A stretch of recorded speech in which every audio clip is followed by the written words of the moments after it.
Կարծում եմ այս հոսքից տեսնում եք, որ ոչ մի բան մոռացված չի եւ չի մոռացվելու երբեք։ Պարոն նախագահ, Կարծում եմ ժողովուրդը իր կարծիքը ուղղակի ցեղասպանության փաստի նկատմամբ արտահայտում է այսպիսի հոսքով եւ ոչ մի կառավարություն, ոչ մի քաղաքական գործիչ, ոչ մի կուսակցություն չի կարող ուղղակի այս ամենը փակել կամ մոռացության մատնել։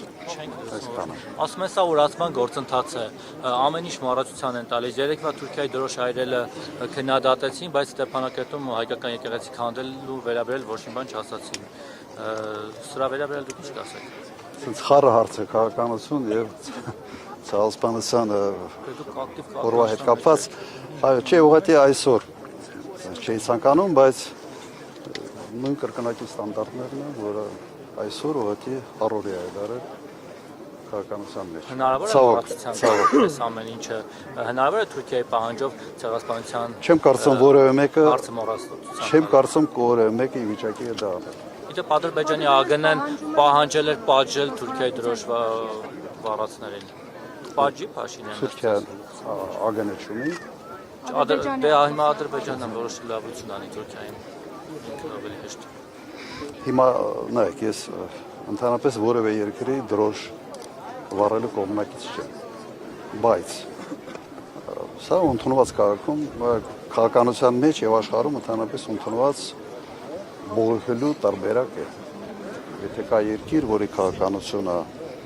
որևէ մեկ այլ երկրի ժողովրդի ցավ է պատճառում, ապա սա բողոքի արտահայտման ձև է։ Ես խորհրդակցել այդ մասին, որտեղ տարիներ շարունակ է արել ձեր նախագահության օրոք եւս։ Դուք իրոք մտածում եք, թե sense գալիս ենք ինչ որ բան են գրում եւ այլն, իհարկե իրենց միջոցառումն է արել են շատ կազմակերպված։ Միջոցառումներ։ Այո։ Ես բայց երևույթի նկատմամբ ասացի մասնական վերաբերմունքը, բայց sense ըմբռնում եմ մոտենամ նման կարգի դրսևորումները։ Ընտրություններին ձեր շանսերը ինչպես է գնահատում եւ եթե այս անգամ էլ Հիմա արդեն մենք արդեն կանցանք ուրիշ թեմաների։ Դուք բազմաթիվ առիթներ եք ունենալու նման կարգի հարցեր տալ։ Ես անձամբ չեմ ունենում։ Շնորհիվ ձեր գրասենյակի ղեկավարի։ Ես ամեն օր հանդիպումներ եմ ունենում եւ դուք ի վիճակի եք, մենք նախորդ հայտարարում ենք դրա մասին, դուք ի վիճակի եք։ Ցեղասպանության 111-րդ տարելիցն է, բայց Թուրքիան շարունակում է ժխտել այս փաստը, որն է պատճառը ձեզ Հայաստանի բոլոր ժամանակների իշխանություններն են թերացել, թե Թուրքիան է համառորեն առաջ շարժվում։ Նայեք, սա նորություն չի, որ Թուրքիան ժխտում է եւ շարունակելու է ժխտել։ Ես չեմ տեսնում, որ Թուրքիան իր քաղաքականությունը փոխելու է։ Եվ այդ տեսանկյունից դա չի նշանակում, որ մենք պետք է հարմարվենք Թուրքիայի այսպես մոտեցմանը։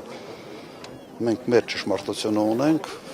սա ճանաչված փաստ է եւ տվյալ դեպքում մենք չպետք է հետ քաշվենք միայն նրա համար, որ Թուրքիան դա չի ընդունում։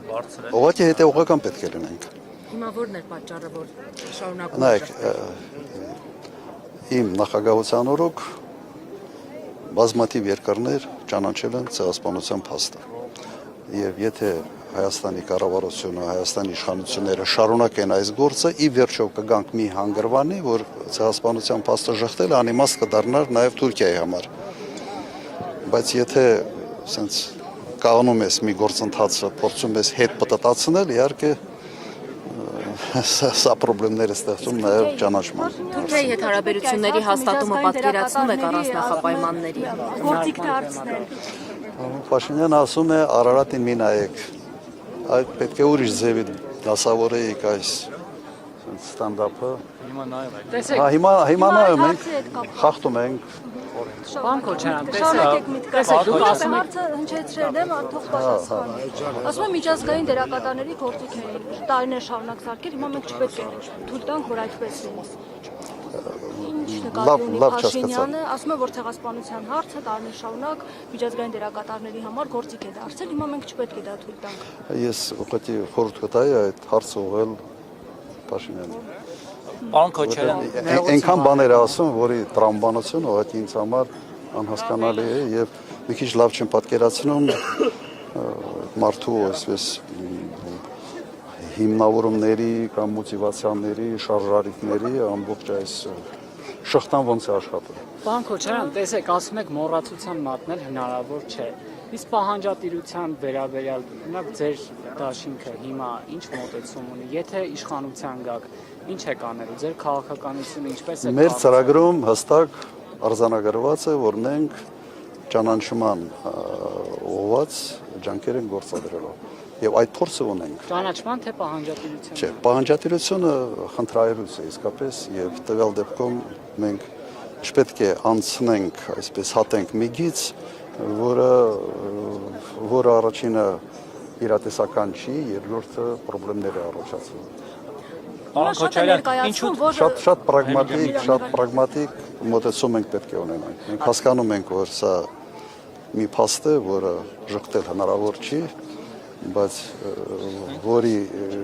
որի մոռանալ ուղղակի եւս հնարավոր չի։ Տեսեք, եթե այսօր Փաշինյանի ուղերձի հիմնական կետերը լսենք, ըստ էության շատ չեն տարբերում ձեր ու նրա թեզերը, միայն դուք նաեւ ճանաչման հարցն եք առաջնահերթ դիտարկում։ Իրոք։ Դե էլի ասում են պահանջատիրության հարց Ուրեմն կամ մեր թեզերը չեք լավ։ Չէ, ասում են լավ անցալել կամ վարշապետի թեզերը չեք լավ անցալել, բայց ոչի եզրեր չկա մոտեցումներ։ Պարոն Քոչարյան, ինչու երեք հայտարարեցիք, որ փոշմանել եք, որ Սերժ Սարգսյանն եք փոխանցել իշխանությունը։ Այդ հնարավորությունը դուք ունենալու եք։ Հասկանում եմ, դուք որպես լրագրող ասենց համառ եք,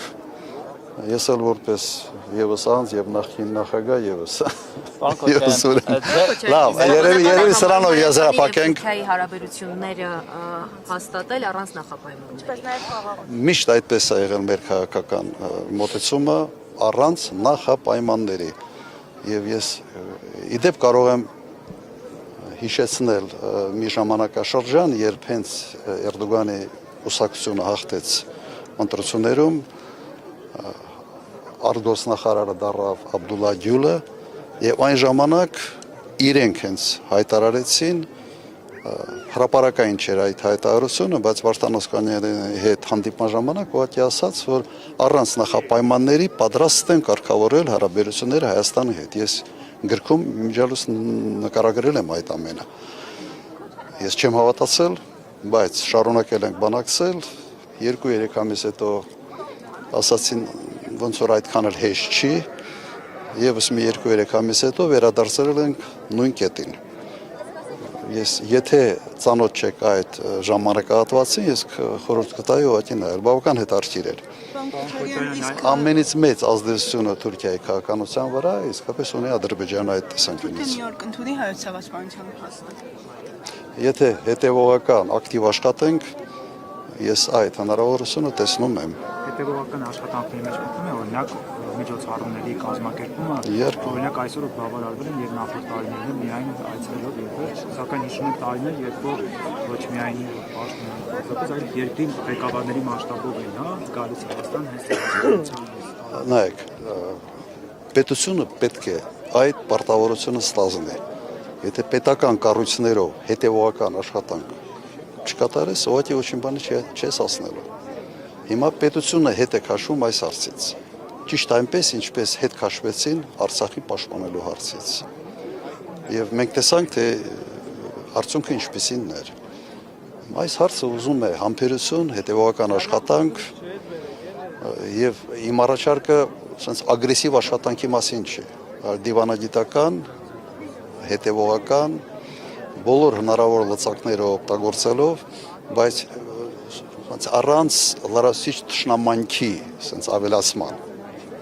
Սա է ճիշտ ճանապարհը։ Հատկապես մենք գործ ունենք մի մեծ հարևան երկրի հետ, որի հետ հարաբերությունները նաև ցանկանում ենք վերականգնել եւ բանակցում ենք այդ ուղղությամբ բավական ակտիվ ժամանակին։ Այդքանը, երևի շնորհակալություն ձեզ։ Դե լավ, շնորհակալություն ձեզ, շնորհակալություն։